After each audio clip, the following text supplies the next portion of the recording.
Stand on the promises when you can't see the progress. You've got to stand on the promise when you can't. Man, I'm so glad. I was so tempted to quit in 2013 and 2014. Like, well, even more than a decade of six-figure success, but a half a decade of seven-figure success, and then all of a sudden you're broke, and nothing feels like it's working. So glad I didn't quit in that season. So glad my wife believed in me when I didn't believe in myself. And so we have to keep standing.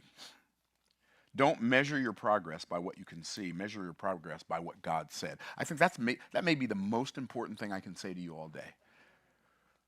The promise is more reliable than the progress report. Faith is believing despite the evidence or lack thereof. Faith is standing on evidence that hasn't even appeared yet. God doesn't break his promises. He just doesn't always deliver on your timeline. The slow start will end, but the promise won't end. It goes like this. They said nothing was growing.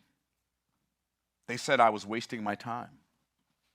They said if it was working, there'd already be some kind of sign. But I'd read about seed in the winter. I'd read about faith in the fog.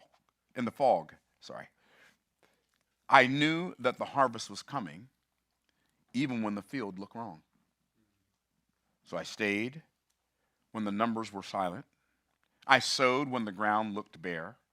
I sharpened the blade in the quiet and stood on the promise right there. And now, when they ask me the secret, how'd you win when you started so slow?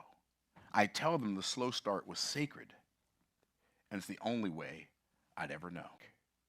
It was staying when staying was costly. That's the slow start you have to survive to make. Let us not be weary in well-doing, for we will reap in due season if we faint not.